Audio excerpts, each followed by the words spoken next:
tous et à toutes, bienvenue dans votre émission Le Temps prophétique. Aujourd'hui, nous avons comme invité le pasteur Exaucé.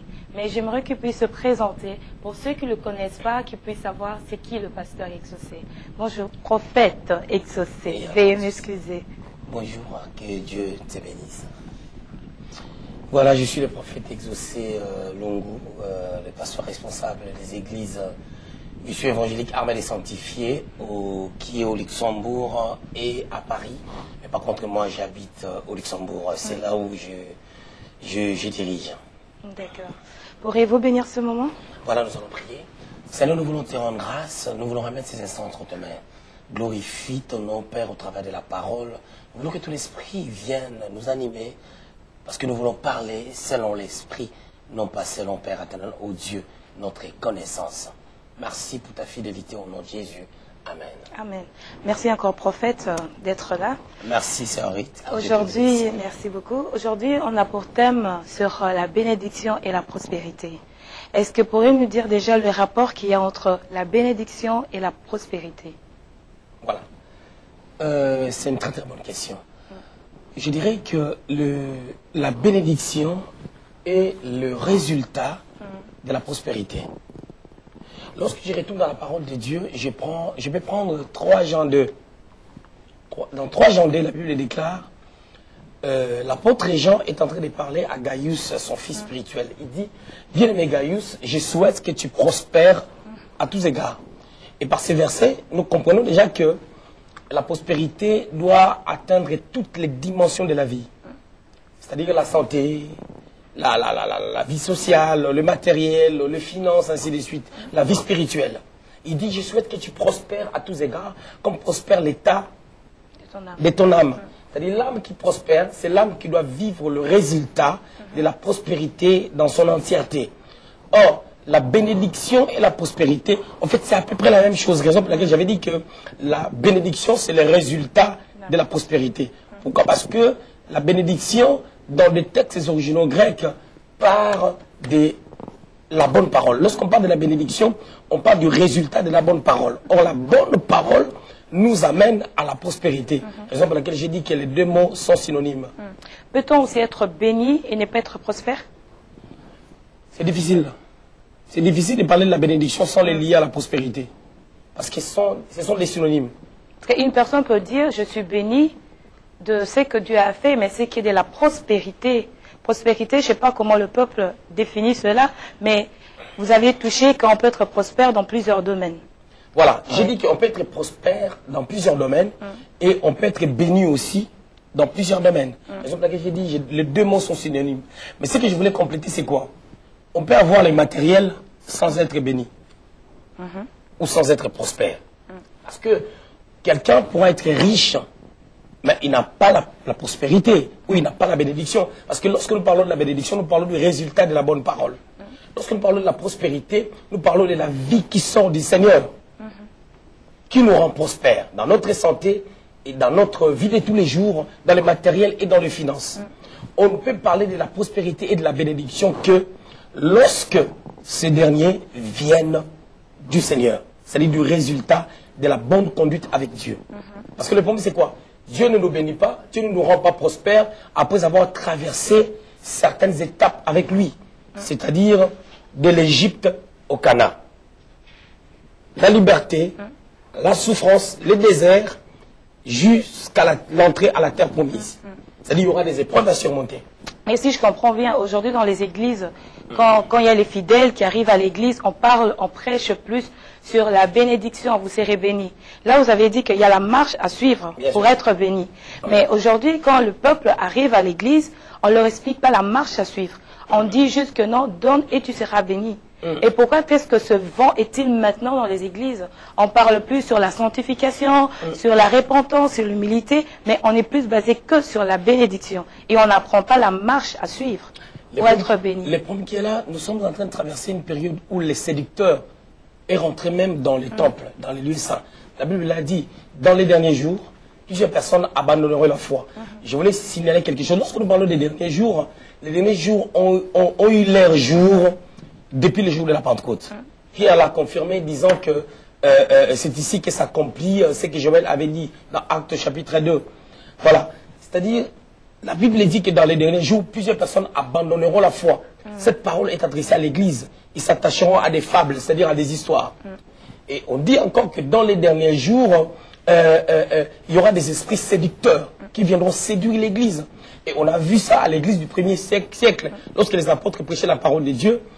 Paul est en train d'avertir toujours les églises à pouvoir être prudents concernant la mentalité que d'autres personnes prêchaient. C'est cela Paul dira même que si quelqu'un d'autre vient vous prêcher l'évangile que nous vous avons pas prêché, qu'il soit anathème.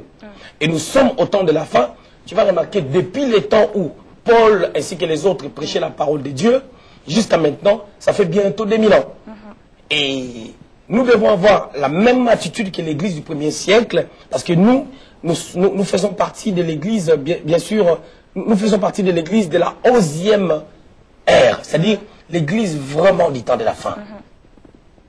Et il faisait partie de l'église de la première ère. Et nous sommes de la dernière ère. Nous devons préparer les gens en se basant sur ce que les gens de la première ère ont dit, comme ces ouvriers qui ont travaillé à la 11e ère, ils ont mérité la même paye que les ouvriers de la première ère. C'est ce que le Seigneur dit dans Matthieu au chapitre 20. Pourquoi? Parce que leur travail était bien comme les ouvriers de la première heure. Aujourd'hui, comment déceler le prédicateur séducteur? Comment déceler cela? Parce qu'il y a de c'est vrai qu'on doit prêcher la bénédiction à l'église. Quand les fidèles vont à l'église, ils savent qu'il faut prêcher la bénédiction. Maintenant, comment déceler que celui-là, c'est un pasteur ou bien c'est un prédicateur séducteur qui veut juste profiter ou bien manipuler les fidèles? Voilà, la séduction peut ne pas forcément venir de pasteurs. La séduction peut venir des faux prédicateurs, des faux pasteurs, mais la séduction peut venir aussi par nous-mêmes les chrétiens. Je m'explique. La Bible déclare dans 1 Pierre 5 au verset 8 que soyez sobres, veillez, parce que votre adversaire, les diables, rôdent de tout autour de vous, cherchant qui il va dévorer. Les diables rôdent. Le diable est là. Est-ce que tu es d'accord avec moi que même lorsque nous prions, le diable est là par ses démons? Parce qu'il arrive que les gens qui entrent à l'église, ils sont possédés par les démons. Et ce sont les mêmes démons qui bloquent les gens. Il y a des démons de mentalité. Il y a des démons qui mettent certaines mentalités dans le cœur des gens, afin que les gens ne puissent pas s'attacher à la source, c'est-à-dire connaître Dieu, plutôt que à ce que Dieu peut faire. C'est-à-dire, ce que Dieu peut faire, c'est quelque chose, mais pour que Dieu le fasse, il faudra que nous ayons une bonne mentalité ou un bon comportement par rapport à notre marche. Mais par rapport à la mentalité, elle est renouvelée par la parole. Voilà. Donc, quand les fidèles sont à l'église, c'est la parole qui reçoit, qui renouvelle leur mentalité. Et donc, quand ils vont à l'église et qu'ils reçoivent la parole d'un séducteur, donc quelque part, ils sont manipulés et ils ont du mal à détecter que non, celui-là, c'est pas à... Les bons qu'il a un chrétien bien affirmé. Je prends un exemple. Moi, j'ai déjà invité des prédicateurs à l'église qui ont parlé de la part du Seigneur. Ce sont des membres de l'église qui m'ont dit, papa, franchement, les messieurs, on l'aime bien, mais parce que tu peux faire en sorte qu'ils ne viennent plus. Parce qu'il n'a rien enseigné. Parce que ces gens-là, ils sont bien nourris. C'est eux, pas moi. Moi, je le savais, mais l'église aussi. C'est par rapport à leur mentalité, parce que je les amène à s'accrocher plutôt à la connaissance. Parce que quand tu as la connaissance de la parole de Dieu, qu'est-ce que la Bible dit dans Matthieu 6, au verset 33? Cherchez premièrement le royaume et la justice de Dieu, et le reste vous sera donné par-dessus tout. Ce qui veut dire que Dieu nous donne la bénédiction, il nous rend prospères lorsque nous cherchons le royaume. Et la recherche du royaume, c'est quoi? C'est amener le fonctionnement du ciel, là où Dieu réside, ici sur terre. Que nous puissions réfléchir, vivre comme Dieu, afin de pouvoir ne pas accomplir les désirs de la chair. Ça nous permettra d'être des chrétiens qui se renouvellent chaque jour. Les chrétiens doivent se renouveler. Nous prenons le temps de se réveiller tous les jours, brosser les dents, se laver. C'est ça le renouvellement. La Bible dit, la nature ne vous enseigne pas. C'est-à-dire, ce que nous faisons dans notre vie de tous les jours, on doit prendre soin de nous tous les jours. On ne se dit pas que je vais prendre soin de moi une fois par semaine. Non, chaque jour, on a tendance à prendre soin de nous. C'est la même mentalité que nous devons avoir par rapport à notre vie. Il y a la vie des prières que nous devons garder. Il y a la vie de la parole. Nous devons s'attacher à la parole avec un esprit de renouvellement. Mais pour ce qui est de bébés spirituels, parce que c'est vrai que l'enfant, quand une personne est convertie, c'est d'abord un bébé spirituel. Il doit d'abord avoir des enseignements. Il doit savoir comment chercher Dieu, comment aimer Dieu, comment suivre Dieu, comment donner pour être béni. Donc toutes ces choses-là, quand déjà dès le début, et qu'il n'a pas cette connaissance, il n'a pas un bon encadrement, il aura du mal aussi à pouvoir détecter celui qui est le bon et qui est le mauvais. Le problème, c'est quoi? Lorsqu'on vient à l'église et qu'on est né de nouveau, on est bébé spirituel, on n'a pas encore la capacité de pouvoir détecter les vrais et les faux. Mais nous devons comprendre que l'action de Dieu commence dans nos vies dès qu'on donne nos cœurs au Seigneur. Dès qu'on donne notre vie au Seigneur, chacun à son niveau, il y a certaines convictions que le Seigneur commencera à mettre dans nos cœurs. Mais sauf que les gens rejettent toutes ces choses. Je viens au Seigneur. Tu sais, il y a des choses pour les savoir, on ne peut plus les prêcher. Tout le monde sait que je ne peux pas être chrétien étant alcoolique. Je ne peux pas être chrétien prenant la cigarette. Je ne peux pas être chrétien en dansant la musique du monde. Pourquoi j'ai dit ça? Parce que ces mêmes personnes qui sont païennes, lorsqu'ils voient des enfants de Dieu, des chrétiens ou des pasteurs dans ces choses, ils ont la facilité de pouvoir dire que même toi qui pries, tu es dans ces choses. Mais lorsqu'ils viennent à l'église, qu'est-ce qu'ils ont encore besoin? Ils ont déjà quelques bases par rapport à leur réflexion naturellement. C'est-à-dire naturellement, on a déjà quelques bases qui peuvent nous amener, avant qu'on parle de la profondeur de la connaissance, on peut déjà détecter le lait. On peut déjà prendre notre lait, boire, et ça nous fait du bien. Je prends encore un autre exemple. Un enfant prend le biberon, il est nourri, il a bonne santé. Mais si moi et toi, on prend ces biberons-là, après juste quelques minutes, on aura faim. C'est-à-dire, pour lui, c'est ça. C'est-à-dire, Dieu fera tout part de la disposition du cœur. Et pourquoi tu es venu à l'église? Parce qu'on prend la décision de venir à l'église ou d'accepter le Seigneur parce qu'on a fait l'introspection de sa vie. On s'est dit, il faut que j'aille vers Dieu. Mais personne n'a tendance à pouvoir aller quelque part si tu ne connais pas l'adresse. Et dites-moi, la bénédiction et la prospérité, est-il lié au lien matériel? En partie, oui. Je vais développer quand vous dites en partie, oui. Je réponds. Luc au chapitre 28. Nous allons prendre... Non. Luc chapitre 18, 28 à 30. Pierre pose une question au Seigneur. Il dit, Maître, nous avons tout quitté pour te suivre. Quelle sera notre récompense? Le Seigneur lui dit, toute personne qui abandonne tout pour me suivre aura beaucoup dans ce siècle. Et dans les siècles à venir, il héritera le royaume des cieux. C'est-à-dire la bénédiction a deux dimensions. Il y a une dimension d'hériter la vie éternelle. Mais le Seigneur dit aussi à Pierre, il aura beaucoup dans ces siècles. Beaucoup là, c'est quoi? La bonne santé, des maisons, le matériel, le finance. Mais c'est ça le problème aujourd'hui à cause de ce beaucoup. Parce qu'il y a beaucoup qui ont maintenant la cupidité, qui courent après les choses, qui veulent ressembler à l'autre. Parce que l'autre, quand il se tient devant, il dit, moi dans mon église, j'ai acheté les bâtiments, j'ai 4 voitures, j'ai acheté 4 ou 5 maisons. Alors l'autre se dit, si lui le fait, pourquoi pas moi? Mais il y a un mais. Il y a un mais. Le mais là, c'est quoi? Mais cherchez premièrement le royaume des cieux. Premièrement.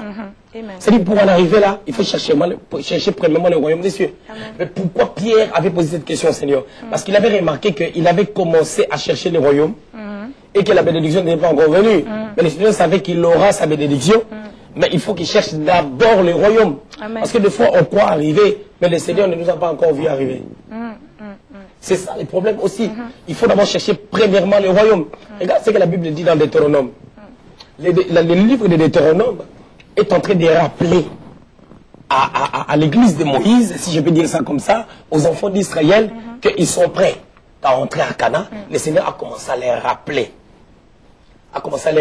Ce qu'il les avait dit avant, concernant la loi. Il leur dit, dans Deutéronome, j'ordonnerai à la bénédiction de te suivre.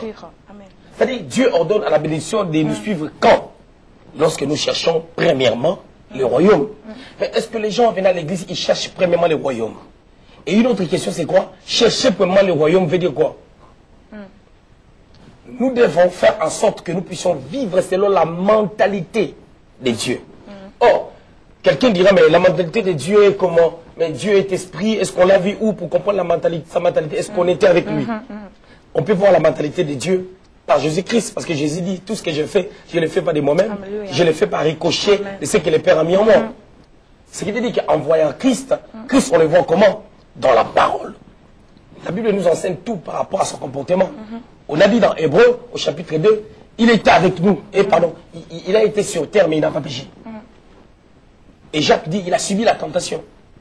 Il a subi la tentation, mais il n'a pas succombé. Luc, au chapitre 4, nous parle même de la tentation de Christ. Christ a été tenté dans les 3 domaines de sa vie. Parce que l'homme a 3 parties, l'âme, le corps et l'esprit. Et lorsque la tentation vient, ça touche les 3 domaines. Quand il a eu faim, c'était le domaine du corps. On lui a dit, transforme ses pains à pouvoir, cette pierre à devenir un pain. C'était une tentation au niveau de son corps.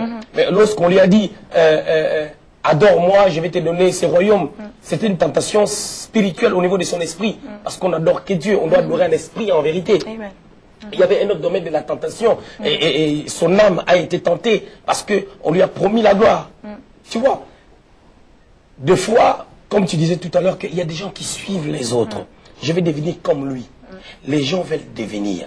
Mais or, pour devenir, il faut être. Il faut être participant du royaume, il faut être enfant de Dieu, vivant selon le royaume, et puis tu deviendras. Mais les gens veulent devenir sans être. C'est ça le problème. Après, on va se cogner. On va se cogner parce que Dieu ne fonctionne pas comme nous on veut. Parce qu'aujourd'hui, il y a des bénédictions prématurées.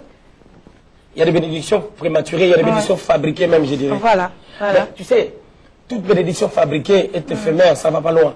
Parce que la bénédiction de Dieu en réalité n'est pas suivie d'un chagrin. Si la bénédiction vient réellement du Seigneur, il n'y aura pas la tristesse après. C'est ça le problème.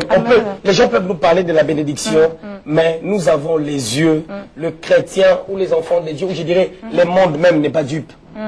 Le monde n'est pas dupe. Les gens voient. Et on peut dire des choses, mais les gens ont les yeux pour voir. Nous sommes, tu sais, nous sommes dans une période où personne ne peut tromper personne. Voilà. Parce que nous sommes au temps de la vérité. Amen. Rien ne sera caché. Nous sommes au temps de la fin. Mais c'est normal aussi parce que les prédicateurs commencent à fabriquer les bénédictions. Alors les fidèles aussi se disent, si mon pasteur, si les prédicateurs fabriquent les bénédictions, donc quelque part aussi, ils créent, comment je peux dire, ils créent l'incrédulité dans le cœur du peuple pour dire que Dieu agit, mais tu peux aussi fabriquer... C'est la séduction, c'est ce que j'étais en train de dire, c'est la séduction. Les gens sont séduits par les séducteurs. Parce que le séducteur a compris que nous sommes au temps de la fin et que son heure va s'arrêter. Il ne peut pas mourir seul. Je te donne un exemple bête. Un jeune homme ou une jeune fille passe le bac. Il passe le bac, il échoue. Ou elle échoue. Prenons un garçon, il passe le bac, il échoue. Il apprend que dans son avenue, toutes les personnes qui ont fait le bac aussi ont échoué. Tu sais, sa manière de se justifier, ça sera comment? Maman, tu sais, même l'autre il a échoué, l'autre aussi a échoué, ça sera comme une forme de consolation dans son cœur. Mais si on nous dit que tout le monde a réussi et que lui il a échoué, la personne sera triste. Le problème est que les gens se consolent. Le diable, il ne veut pas mourir seul. Il croit peut-être que en mourant avec les autres, en allant en enfer avec les autres, il va atténuer son châtiment. Or, son châtiment sera tellement énorme. Et il ne pourra pas l'atténuer, même s'il se fortifie en menant d'autres personnes dans le trou. C'est pour dire que l'Église doit être prudente par rapport aux manigances du diable. Nous devons servir Dieu, sachant que Dieu est capable de nous bénir, mais d'abord nous avons besoin d'aller au ciel. On peut avoir plusieurs personnes, on voit plusieurs personnes cherchant à se suicider pendant qu'ils ont les matériels. Alors c'est que les matériels n'amènent pas la vie. Amen. Tout le monde était appelé à être riche? Non.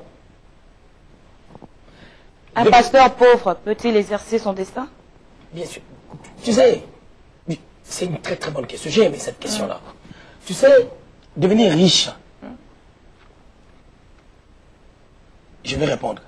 Tout le monde ne deviendra jamais riche. Mais Dieu a donné la possibilité à tout le monde de s'enrichir. Mais sauf que les gens ne comprennent pas certaines options. Comment? Comment devenir riche? Le problème, c'est comment devenir riche. Je suis chrétien. Admettons, 3 personnes donnent leur vie au Seigneur. Je donne une parabole maintenant. Matthieu 25. Matthieu 25, 14 à 30. 3 personnes travaillent chez un monsieur. Une parabole. On leur confie des responsabilités. Tu prends 5 talents, l'autre 2. L'autre un seul talent, selon leur capacité.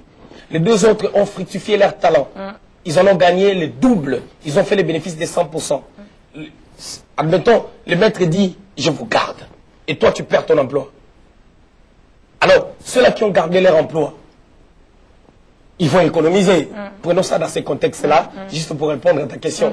Les autres qui ont gardé leur emploi, ils vont économiser. S'ils travaillent 10 ans et qu'ils sont sages et sont intelligents, ça se prouve déjà par leur conduite. Parce que le maître les a confié des responsabilités, ils ont agi en bonne et due forme. Alors, après avoir travaillé pendant plusieurs années, ils vont s'enrichir. Mais l'autre là qui a caché les talents, non seulement il sera viré, et son témoignage va les suivre. Tu as travaillé où? Montre ton CV. Pourquoi tu as été viré? On appelle ton patron. Le patron va dire que c'est un mauvais serviteur. Et automatiquement, cet ouvrier-là n'aura pas à être prospère. Prenons ça maintenant dans la pensée ecclésiastique. Nous voulons dire que lorsque nous devenons chrétiens, il y a des options qui nous amènent à avoir l'onction. Il y a des options qui nous amènent à être efficaces dans la prière. Il y a des options qui nous amènent à connaître la parole. Pour connaître la parole, il faut accepter de reconnaître que je suis dans le faux et que je dois entrer dans le vrai. Accepter d'écouter Dieu et d'écouter les autres. Pour devenir riche, le secret, il faut donner. Mais quelqu'un peut dire, moi je donne beaucoup, mais je fume ma cigarette, je bois ma bière. Il ne sera pas béni parce que la base, c'est il faut être réellement un enfant de Dieu. Après, quand on est réellement enfant de Dieu et qu'on donne au Seigneur, c'est là où on sera béni. Si je comprends bien, un païen qui vient à l'église, qui a été invité, qui vient à l'église, qui écoute la parole, on fait une annonce. Est-ce qu'il y a-t-il de gens qui veulent contribuer, qui veulent donner pour l'avancement de l'église? Touché par la parole, il donne, mais il ne s'est pas converti. Il ne sera pas béni? Je suis en train de dire ceci. Ce païen-là peut donner. Ça bénit l'église. Tu sais, tu peux bénir l'église, mais toi, tu n'es pas béni. Parce que Dieu t'attend à une autre dimension. Je donne un exemple. Judas. Judas nous a amené, moi et toi, à la vie. Judas, mais lui-même, il n'avait pas été béni. Sa place, c'est en enfer. Donc, il y a des gens qui donnent à l'église qui ne sont pas bénis. Ben oui, il y a des gens, raison pour laquelle ils se fatiguent. Parce qu'on les a montré autre chose. Ils viennent, on les a dit, donne, tu vas recevoir demain. Moi, j'ai dit aux gens, si tu donnes, quand est-ce que Dieu te donnera, je ne sais pas. Dieu ne reste pas avec la dette de quelqu'un. Comment savoir où est-ce que je dois s'aimer, où est-ce que je ne dois pas s'aimer? Déjà, les gens doivent s'aimer dans leur église. Les gens doivent s'aimer déjà dans leur église respective. Comment est-ce que tu manges au quick, tu payes au McDo? Tu manges au quick, tu finis de manger, tu vas aller payer au McDo qui est à côté. Quick va te porter plainte, va t'arrêter. La police va venir, même si c'est 20 €, la police va t'arrêter. Tu auras une poursuite judiciaire. Mais bien souvent, on dit quand tu es touché par la parole, allez, quand tu es à l'église, tu es touché par la parole. Il y a un serviteur de Dieu qui prêche, tu es touché par la parole. Non, mais ça, c'est une autre réalité. Mais si je comprends, à l'église, dans ta maison, à l'église où tu vas prier, ce que tu dois donner, c'est ta dîme. Et par rapport à la libéralité, ta dîme, tes offrandes, là je parle d'une manière générale. La vie que nous devons avoir. Ok? C'est comme quelqu'un, un enfant que tu élèves à la maison, il peut arriver que cet enfant-là parte en vacances, il peut arriver que cet enfant-là te demande, non, je vais aller au Luxembourg, je vais aller en France, chez ma tante. Ça ne veut pas dire que l'enfant vit là-bas. C'est circonstanciel. Il arrive que tu vas assister à un programme, ok, tu es touché, tu donnes. Gloire à Dieu. C'est pas ça ce que je suis en train de dire. Je suis en train de parler de la mentalité que nous devons avoir pour que ça nous amène à la bénédiction. Parce que ce qui t'amène à la bénédiction, c'est le respect de la parole de Dieu en s'adaptant à la vie de ton église locale. Et quand on n'a pas d'église locale? Et on peut pas être chrétien sans avoir une église locale. Pourquoi? Parce que, tu sais, on ne peut pas dire que je suis un étudiant sans avoir d'école. Même un autodidacte a une école. Même un candidat libre qui va se présenter aux examens, il a une école, là où il est inscrit. C'est là où on l'appellera pour dire que tu es candidat dans telle école malgré que tu es candidat libre. Alors, il est complètement à côté de la plaque qu'un chrétien n'ait pas d'église. Raison pour laquelle les chrétiens, il peut arriver que tu es déçu. Tu as été déçu dans une église où plusieurs fois tu as été déçu. Tu dois chercher la volonté de Dieu pour que Dieu t'oriente. Même s'il y a 1000 églises, 1000 églises, excusez-moi, qui sont mauvaises, il y en a peut-être une qui est bonne. Alléluia. Mais il faut la trouver. Alléluia. Alléluia. Donc si je comprends bien, il est important d'avoir une église, Bien sûr. donner la dîme, les offrandes, les libéralités. Et quand tu as une église et quand tu donnes, tu es béni en ce moment-là. Quand tu donnes, déjà la dîme, c'est quoi déjà avec la dîme? Malachie au chapitre 3, du 8e verset au 10e, on parle de ces choses, on parle de la dîme. On dit que les gens volent, je paraphrase, hein, vous êtes voleurs, vous dites en quoi nous avons volé, le Seigneur dit par vos dîmes et par vos offrandes. Il dit, donnez vos dîmes et mettez-moi en épreuve si vous n'allez pas voir, si je ne vais pas ouvrir les églises des cieux. C'est-à-dire la dîme déjà permet à Dieu de pouvoir ouvrir les cieux pour que sa protection descende, afin qu'on ne manque de rien et que les portes puissent s'ouvrir dans notre vie. Par rapport à la dîme, on m'a dit la dîme c'est le 1/10 de ce que tu reçois, tu dois donner à l'église. Oui. Et quand tu n'as rien? Quand tu n'as rien, et tu vis comment? Parce que tu n'as pas de revenus. Toute personne qui n'a rien. Supposons, parlons un peu, par exemple ici en Belgique. Il y a de ceux qui viennent ici, qui sont réfugiés, qui n'ont pas de revenus, qui n'ont rien. Rien comme revenu. Rien du tout. Rien du tout. Qu'est-ce qu'ils doivent faire quand ils n'ont pas le 1/10? La Bible déclare, on donne que ce qu'on a. Si tu n'as rien, tu donneras quoi? Tu donneras rien. Mais est-ce que la personne n'a pas? Si la personne, comme par hasard, étant réfugiée, l'État lui donne 20 euros, il doit donner 2 euros. Parce qu'il a 20 euros. Il donne les 10%. Pour la dîme, on parle des revenus. On ne parle pas de la paye. On parle du revenu en général. Tout ce que tu aperçois. Je te donne un exemple. Il y a des gens qui ne donnent pas la dîme des allocations, mais lorsque les allocations se coupent, ils partent réclamer. Ils partent réclamer comme si la Belgique était le pays de leur père. Pour dire, mon argent, c'est ton père qui a donné cet argent-là à l'État. Alléluia. Tu comprends un peu? Or, la dîme, bibliquement, ça parlait des revenus. Et lorsque la dîme a commencé, les gens donnaient les revenus des champs, les revenus de la terre, les revenus des animaux, tous les revenus en général. C'est ça déjà le problème. Quand quelqu'un dit, j'en ai pas, j'ai rien du tout, c'est que c'est une personne qui doit mourir du jour au lendemain. Les gens, quand ils disent, ils n'en ont pas, ils ont leurs 20 euros pour faire leur programme. Et ça s'arrête là. Avec les 20 euros là, ils doivent donner 2 euros. Alléluia, alléluia. Là, tantôt, vous avez parlé sur les paraboles des talents. Oui. Vous avez dit, il y en a un qui a caché les talents. Oui. Mais à l'église, quand on parle de la bénédiction, rare d'entendre parler comment est-ce qu'il faut travailler. La Bible dit, tu mangeras par la sueur de ton front. C'est que tu auras sémé, c'est ce que tu vas récolter. Mais rare d'entendre parler comment est-ce que tu dois entreprendre, comment est-ce que tu dois travailler. Parce que c'est important de travailler, parce que quand tu travailles, tu gagnes pour donner la dîme et contribuer à l'église. Mais quand tu ne travailles pas. Le problème qui est là, c'est aussi un problème d'enseignement et de culture. Écoute, lorsqu'on lit le Rite chapitre 2, au 2e verset, Naomi et Ruth ont quitté Moab. Ils ont atterri à Bethléem. Ils sont arrivés là-bas. Naomi avait appris que son peuple, Dieu les avait fait du bien. Ils sont arrivés là-bas. Au chapitre 2 du verset 2 du livre des Rites, Ruth demande à Naomi, est-ce que je peux aller travailler? Est-ce que je peux aller glaner les épis auprès de la personne en qui je trouverai grâce? Tu vas comprendre que déjà, les gens parlent de Ruth. Mais en elle, il y avait déjà un esprit de travail. Amen. Comment est-ce que quelqu'un... Je vois des bien-aimés à l'église, un frère qui vient à l'église, il arrange des bancs et tout. Il ne sait même pas concorder ses pensées déjà pour expliquer la parole de Dieu. Genre, moi, Dieu m'a appelé à temps plein. Tu vas te nourrir. Tu n'as pas un ministère. Tu vas servir Dieu à temps plein comment? Pour que Dieu appelle une personne à temps plein, tu dois avoir des responsabilités qui doivent t'amener à être à temps plein. Il y a des gens, tu n'as pas d'église, je suis pasteur à temps plein. Mais va travailler. Tu vas être un commandeur. Tu vas demander partout. Parce que tu n'as pas de brebis, tu n'as pas de personnes qui vont donner la dîme au sacrificateur. Parce que la dîme revient au sacrificateur. C'est clair dans la Bible. La tribu de Lévi, la tribu d'Aaron, c'est eux qui devaient apercevoir la dîme, mais ce n'était pas tout le monde. Il y avait 3 catégories. Il y avait des souverains sacrificateurs, il y avait des sacrificateurs qui avaient un rôle sur les sacerdoces, sur les dîmes et toutes ces choses. D'autres avaient d'autres fonctions. Mais tu vas voir que ce n'est pas tous les sacrificateurs qui apercevaient la dîme. Donc ce qui veut dire que dans les temples, nous sommes dans le royaume des sacrificateurs, nous sommes tous sacrificateurs, mais il y a des classes de sacrificateurs. Tout le monde n'aperçoit pas la dîme. Quelqu'un va débarquer comme ça, Dieu m'a appelé à temps plein. Je suis pasteur, je suis évangéliste des nations, je suis itinérant, archi-itinérant. Mais tu vas souffrir, tu vas devenir voleur. Et ce n'est pas le problème qu'on a aujourd'hui.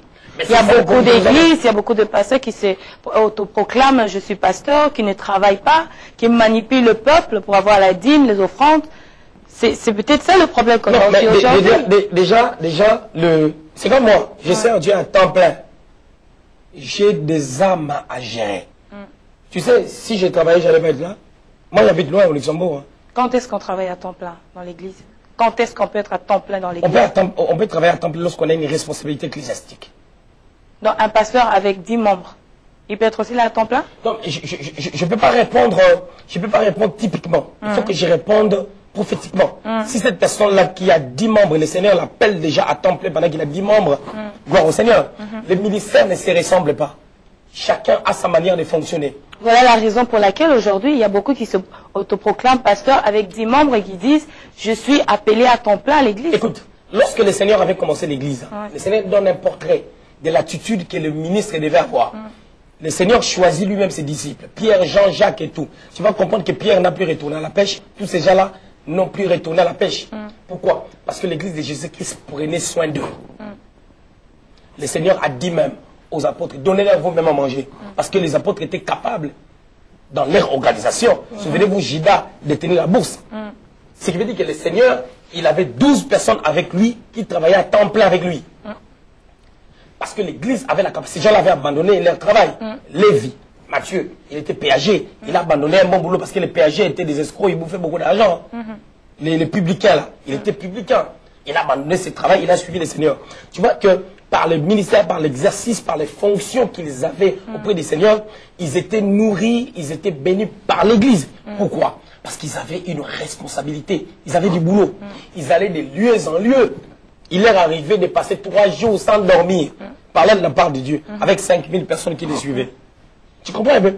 Mais quelqu'un débarque comme ça, je suis pasteur, tu as rencontré seulement 2 personnes, tu es déjà à temps plein. C'est ça le problème aussi. C'est ça le problème. Maintenant, il peut être pasteur à l'église et en même temps aussi travailler. Parce que le problème qu'on a aujourd'hui, il y a beaucoup qui ne travaillent pas. Et ce qui fait que les fidèles aussi ont du mal à les travailler. Parce que quand ils voient les pasteurs, ils disent, mon pasteur, il ne travaille pas, on n'est pas nombreux à l'église, le pasteur arrive à survivre. Donc, s'il arrive, donc moi aussi, je peux survivre. C'est l'image qu'il donne aussi aux fidèles. Non, mais le problème qui est là, les fidèles doivent comprendre pourquoi les pasteurs ne travaillent pas. C'est ça déjà le problème. Une église qui existe depuis 5 ans, depuis 3 ans, depuis 5 ans, qui n'a que 10 membres, ils doivent voir qu'est-ce qui se passe. C'est pas normal. L'église doit grandir, l'église est appelée à grandir.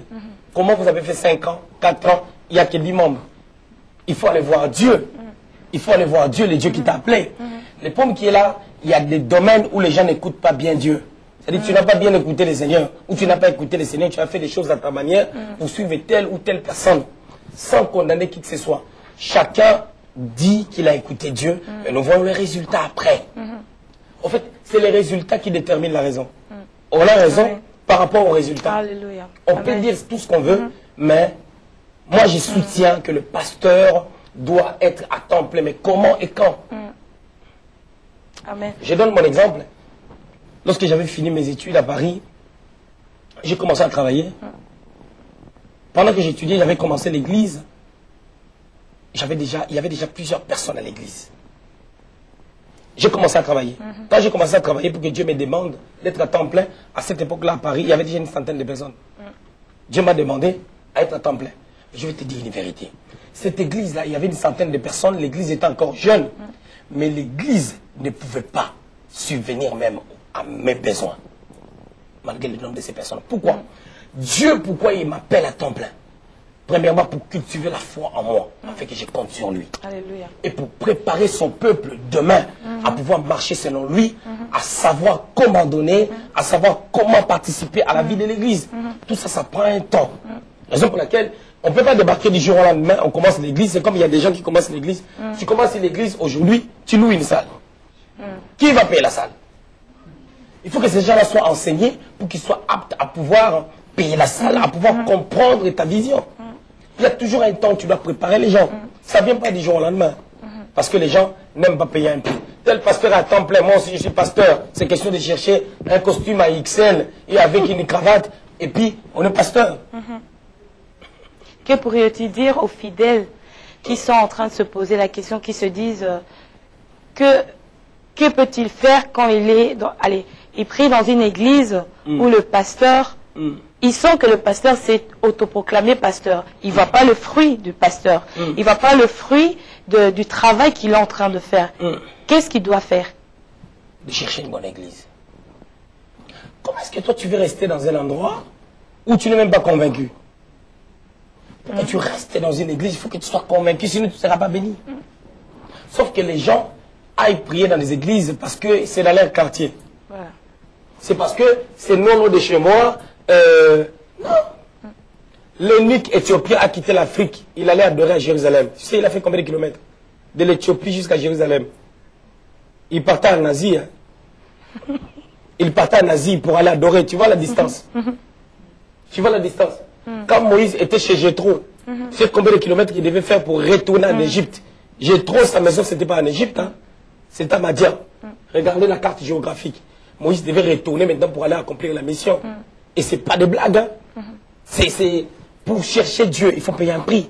Et les gens regardent la distance. Je vais à une église qui est dans notre ville, c'est dans les quartiers. Dans mon quartier, il n'y a pas de bonne église, je reste à la maison. Je passe seulement là-bas parce que c'est à côté de chez moi. Raison pour laquelle les gens ne sont pas bénis. Or, quelqu'un peut faire des kilomètres, mais c'est son église, il part chercher réellement la face de Dieu. Alléluia. Alléluia. C'est ça le problème. Comprendre là où Dieu t'a placé.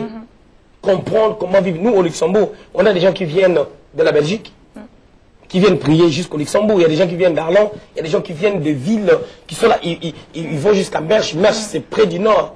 C'est au centre. Ils font 1h30 pour arriver à l'église s'ils prennent les trains. Ils viennent. Ces gens sont là les mardis, les jeudis et les dimanches. Et ce sont des personnes, Dieu ne peut que leur bénir. Alléluia, alléluia. J'aimerais juste que nous puissions revenir sur le travail. Parce que à l'église, à l'église, c'est vraiment rare. Je ne sais pas si chez vous, vous enseignez sur le travail. Mais c'est vraiment rare aujourd'hui d'entendre un prédicateur dire à ses fidèles que vous devez aller travailler, que vous devez... Comment enseigner le peuple de Dieu à aller travailler, à aller chercher l'argent? Oui. J'ai dit aux gens, tu sais, je fais des enseignements, tu sais, dans mon église, là où je suis pasteur, j'ai des entrepreneurs, j'ai des gens qui ont des sociétés, j'ai des gens qui sont en train d'étudier pour fonder leur société. Parce que j'enseigne les gens à devenir des entrepreneurs, à devenir des leaders, à devenir riches. Il faut les enseigner. Tu sais, il y a des gens, hier, j'avais regardé mon Facebook, il y a une de mes filles qui m'a envoyé, il a le BTS en gestion financière et tout, mais elle m'a écrit, papa, je voulais lever mon niveau d'études. Pourquoi? Parce que quand elle est venue à l'église, elle travaillait dans les jardinages. Quelqu'un qui a le BTS. Je l'ai regardé, je lui ai dit, Dieu m'a montré que ce n'est pas ton endroit. Toi, tu es bureaucrate, tu dois travailler au bureau. Il y a l'onction qui tombe sur toi, va chercher le travail. Elle a cherché le travail, elle a trouvé. On l'a pris. Vraiment, elle n'avait jamais fait, elle n'avait jamais travaillé dans ces domaines-là. On l'a pris avec un salaire très bas. Je lui dis, reste là. Dieu va t'élever. À un moment donné, sa paye, je dirais, elle a quitté une petite paye vite fait de 1300 et quelques jusqu'au point de gagner près de 2000 euros. Parce que Dieu l'a élevé. Mais elle m'écrit selon les enseignements que je leur donne, que papa, je voulais aller étudier encore, faire une formation pour avoir le droit d'ouvrir ma société à moi, mon agence d'assurance. Je voulais rajouter cette formation au-delà de mon diplôme. Je l'ai encouragé, j'ai dit gloire à Dieu. Parce que ce n'est que de cette manière qu'on pourra devenir riche. Je prêche aux gens, avec l'argent des allocations familiales, tu ne deviendras jamais riche. Parce que c'est l'argent des gens qui cotisent. Les gens là cotisent, ils sortent le matin, quand ils se réveillent le matin à 5 heures pour aller travailler, ils sont fatigués, ils murmurent, ils travaillent, ils cotisent. C'est avec cet argent-là qu'on paye les femmes seules, et le mari, il a mis son adresse quelque part, et puis la femme a menti que je suis femme seule, avec des enfants, pour qu'on les paye. C'est ce qui se passe en Belgique, c'est ce qui se passe en Angleterre, partout en Europe, à Paris. Alléluia. J'aimerais parler sur l'influence. Aujourd'hui, beaucoup dans l'église, quand il y a un fidèle qui rentre à l'église, et qu'on connaît un peu son CV, qui gagne bien, qu'il a assez d'argent, qui soutient bien, c'est cette personne qu'on prend souvent pour lui donner tâche à l'église. Quand est-ce qu'on peut donner une tâche à une personne à l'église? Gloire à Dieu. J'ai un monsieur à l'église, il a 54 ans, il est pâtissier de formation, il peut avoir 15 à 16 ouvriers à sa charge. Il était ancien dans une église pendant 19 ans. Il est venu à côté de moi, il a laissé là 2 ans. Tu sais le travail qu'il fait à l'église. Il prend le bus de l'église, pour accompagner les gens à la gare. Il est ancien. Parce que chez moi, quand tu es ancien dans une église locale. Être ancien, ce n'est pas un ministère. On est ministère dans les corps du Christ, mais on est ancien dans son église locale. Et quand tu viens chez moi, ce n'est pas moi qui t'ai ordonné ancien. Alors tu dois écouter, rentrer dans ma vision et comprendre l'enseignement de cette église et Dieu t'élèvera au moment opportun. C'est un monsieur, il est âgé, il a des grandes responsabilités, il a des ouvriers à sa charge, mais aujourd'hui, on le rencontre. Allez, aujourd'hui, on voit ça. Une fois que tu rentres à l'église et que le pasteur voit que non, la sœur, elle finance bien, elle donne bien. C'est une manière de manipuler les gens pour qu'ils puissent rester à l'église et donner. C'est ce que je viens de répondre tout à l'heure. Les gens cherchent la popularité, les gens cherchent la foule, les gens cherchent que l'église soit remplie, les gens cherchent l'argent, mais jusque-là, ils n'ont même pas encore eu ce qu'ils voulaient. Je crois gagner aujourd'hui, demain il y a un problème qui prend encore cet argent. C'est ça que j'ai dit aux gens, quelle est la source de ta bénédiction? Et quel est le conseil pour donner au peuple de Dieu? Et le peuple de Dieu doit être prudent, doit être vigilant, sauf que le peuple de Dieu n'est pas attaché à la parole de Dieu. Aujourd'hui on est là, si Dieu pouvait descendre dans chaque maison pour poser la question aux chrétiens, qui a lu la Bible durant cette semaine, tu verras, et les gens ne lisent même pas la parole de Dieu. Parce que la révélation de la parole de Dieu nous est claire, comme David dit. Mais les gens, est-ce que les gens lisent la parole? Toutes ces choses sont écrites dans la Bible. Même si on ne les enseigne pas, avec le Saint-Esprit qui est en nous, étant chrétien, le Saint-Esprit peut seul nous éclairer. C'est ça déjà le problème. Le conseil que je peux donner au peuple de Dieu, c'est de comprendre que nous sommes au temps de la fin. Nous sommes au temps où les mercenaires sont arrivés. Nous sommes en train de traverser une période où, c'est comme ce que Jean dit dans Apocalypse 2 et 3, que les églises, lorsqu'on parle de l'église de Laodicée, la 7e église dans Apocalypse chapitre 3, tu vas comprendre que leur caractère ressemble au caractère de l'église du temps actuel. Et nous devons être prudents. Le peuple de Dieu doit être prudent concernant tout ce qui se passe à l'église. Et personne, au dernier jour, va dire au Seigneur, écoutez, je suis détruit à cause de tel pasteur. Non, personne ne va se justifier. Adam essaie de le faire. Dieu, c'est à cause de la femme que tu as mis à côté de moi. Mais ça n'a rien changé. Dieu l'a viré du jardin. Pensez-vous qu'aujourd'hui, qu'il y a un problème de gérance dans l'église? Oui, pas dans toutes les églises. Il y a des églises qui prospèrent, il y a des églises qui sont bien, il y a des églises qui sont organisées. Je ne connais peut-être pas toutes, mais il y a des églises qui prospèrent bien. Moi, je dis que tout dépend de la mentalité. Nous, les pasteurs, nous avons la responsabilité envers les âmes. Les âmes aussi sont responsables de leur vie. Savoir que là où il y a le faux, je ne peux pas rester là où il y a le faux, parce que je vais détruire ma vie. Parce que je ne vais pas avancer. Les âmes ont besoin de la nourriture. Ils ont besoin de la vraie parole pour se nourrir et pour avancer avec le Seigneur. Mais aujourd'hui, dans l'Église, j'ai remarqué qu'il n'y a pas des aides à nos semblables. Donc, il n'y a pas des organisations qui sont là pour aider ceux qui n'ont rien, pour pouvoir donner à manger, des vêtements, des choses comme ça. C'est quelque chose que l'Église a vraiment du mal à organiser, parce que normalement, l'Église, c'est une famille. C'est une famille, quand l'autre est faible, je te soutiens, quand l'autre n'a pas, je donne. Mais maintenant, ce qui est de donner à l'autre quand il n'a pas, c'est quelque chose qu'on ne retrouve plus beaucoup aujourd'hui à l'église. Bien sûr, parce que les gens ont abandonné la foi, ont abandonné la vraie parole pour s'attacher aux fables. Parce que le problème, c'est quoi? Déjà, je dirais que le Seigneur lui-même, il a dit à Pierre, Jean, Jacques, ainsi que les autres, donnez-leur vous-même à manger. Parce que les disciples avaient dit, Seigneur, cette foule-là a été avec nous depuis 3 jours, ils sont fatigués, ils ont faim. Renvoie-la. Le Seigneur a dit, donnez-leur vous-même à manger. Vous avez aussi la responsabilité de leur donner à manger parce que vous les avez pris pendant 3 jours. Pour leur donner la parole spirituelle, leur esprit est nourri. Maintenant, nourrissez leur corps. C'est ça ce que vous êtes en train de dire. Donnez-leur à manger. Donnez-leur vous-même à manger. Aujourd'hui, à l'église, le pasteur veut qu'on lui donne, qu'on le finance. Mais quand le fidèle dit, j'ai faim, il a même du mal à lui donner à manger. Je vais te donner un exemple. Nous, dans Mission évangélique Armée des Sanctifiés, nous avons même 2 bus pour prendre les gens à la gare pour les amener à l'église. On les épargne 2 € tous les jours. Aller et retour. 2 €, c'est beaucoup. Hein? 2 € x 3, ça fait combien? 6 €. On les épargne. C'est beaucoup. Hein? Ces 2 €, ça peut acheter 6 baguettes. Ça, c'est l'église. Personne ne met les carburants. C'est l'église qui met les carburants. Le bus, là, tu sais qui l'a acheté? C'est moi, le pasteur, qui a pris ma voiture. J'ai pris ma voiture. J'ai ramené cette voiture-là chez Peugeot. Peugeot devait me donner 11 000 € et l'église a pris un crédit à rembourser. Et on a pris un minibus à 29 000 €. Ce qui veut dire que ça sont les œuvres que nous faisons. J'ai été contacté par un journaliste au Luxembourg pour dire, écoutez, on t'a vu, tu roules avec une belle voiture, qu'est-ce que tu fais? Il ne connaît pas les prix que moi j'ai payé pour en arriver là. Mais je lui ai dit, est-ce qu'on t'a dit que moi j'ai acheté les minibus pour l'église pour amener les gens? Tu sais combien j'épargne? Je fais épargner au peuple de Dieu. En d'autres termes, j'aide même l'État. Parce qu'il y a d'autres personnes qui sont dans des foyers qui viennent à l'église. Ils sont là, ils mangent des pâtes sans sel et sans que ça soit assaisonné. Les poulets qu'on a juste bouillis et tout. Et ces gens-là, on les aide. Ces gens-là, on les aide aussi à l'église. On n'a pas beaucoup, mais les peu qu'on a, on les aide. Amen. Là, je pars au Cameroun. Dans 2 semaines, je pars au Cameroun. J'ai un projet d'aller voir les orphelins dans les hôpitaux et tout, leur donner les riz, leur donner les pains. C'est ce que nous sommes en train de faire tout doucement. On devait commencer ça d'abord à Jérusalem, et puis après on va aller ailleurs. Amen. On n'a pas encore beaucoup, mais avec les peu là, on essaye d'aider. C'est ce que la parole nous enseigne. Amen. Mais aujourd'hui, on ne trouve plus beaucoup de pasteurs. C'est ça le problème. Alléluia. C'est ça le problème.